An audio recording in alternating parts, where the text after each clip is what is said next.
Sebenarnya tuh manfaatnya tuh apa gitu loh sampai seniat itu. Tergantung daripada niat ya.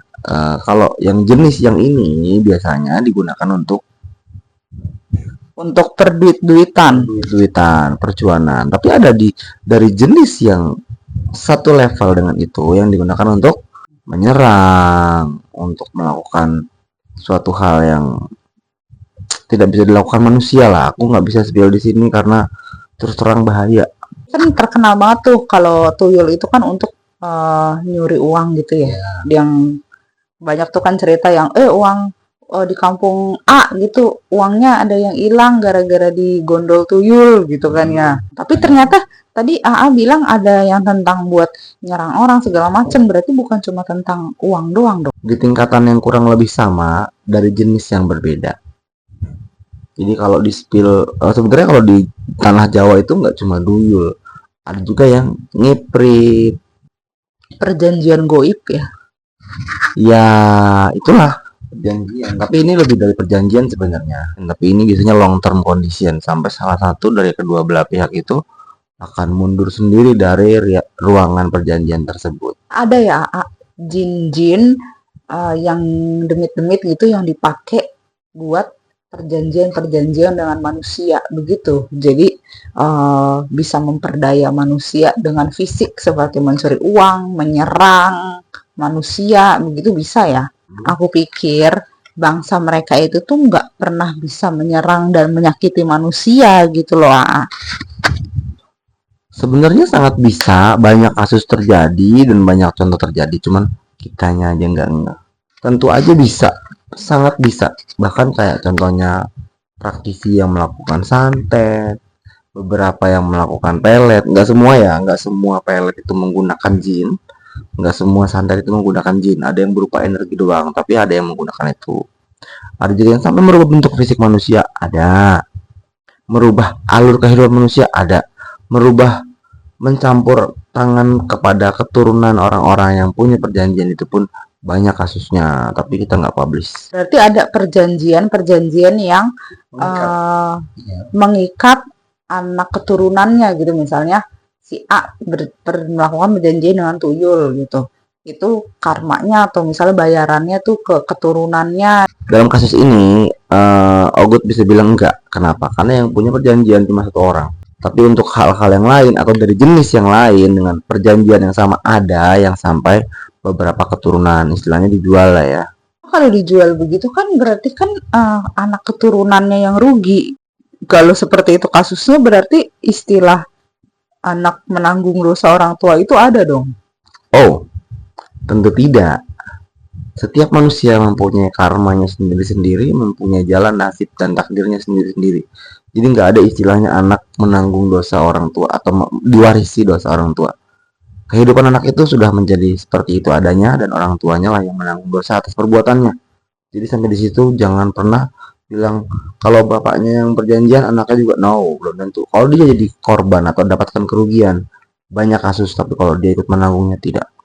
Dijual gitu, anak keturunan yang dijual itu anak keturunannya mengalami kerugian, tapi bukan dosa, kerugian aja gitu atau gimana sih? Ya tentu aja karena ya urusan dosa, pahala, karma itu semuanya kan antara seorang personal yang sudah dewasa akhir balik dan Tuhannya. Tapi kalau kerugian sepertinya yang paling rugi itu adalah anak pertamanya atau anak yang lahir bersamaan dengan pemanggilan tersebut. Oke, kalau begitu ini untuk kasus tuyul ya. Kalau untuk kasus yang kata AA sejenis tuyul tapi bukan tuyul itu lain lagi ya, terms and conditionnya itu. Di luar negeri itu ada satu kasus di luar negeri ya sampai sangat viral banget di era 90-an 2000-an itu sampai jadi beberapa film yang sangat ngebum. Mungkin kalian sadar atau mungkin kalian nggak sadar.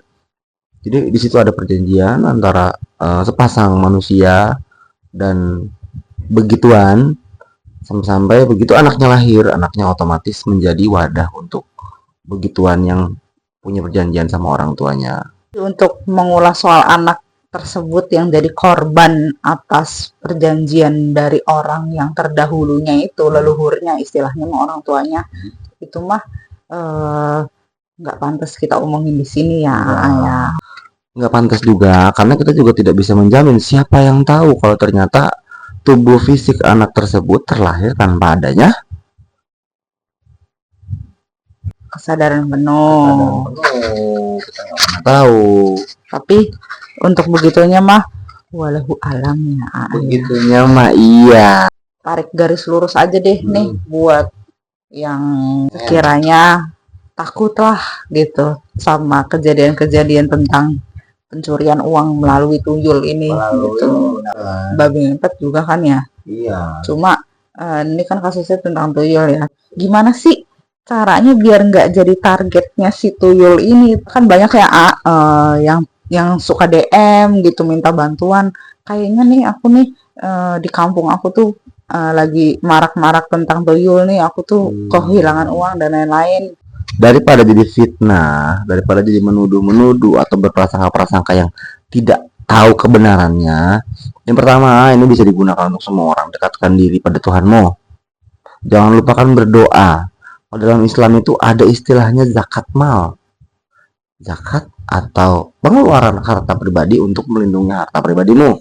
Kalau di Kristiani itu ada perpuluhan ya kan, itu kan juga melindungi dirimu. Seperti juga kalau di Islam itu adalah sebagian dari harta kita adalah harta milik orang lain. Ada gak sini tips-tipsnya nih gimana nih biar kita tuh terlindungi dari si tuyul ini?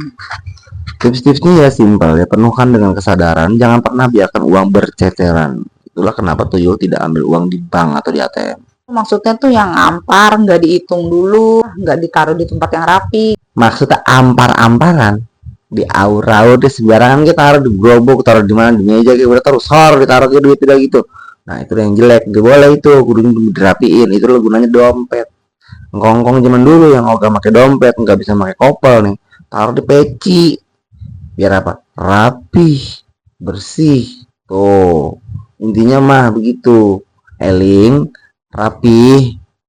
Nah, sadari di mana dirimu, sadari di mana hartamu. Oke, jadi yang pertama itu dekatkan diri kepada Tuhan. Betul. Yang kedua adalah punya uang itu jangan dicecer, berceceran, harus di tempat yang rapi, ditaruh di dompet atau di celengan. Minimal di kaleng, gerobok dah. Minimal di kaleng, jangan di aura-aura.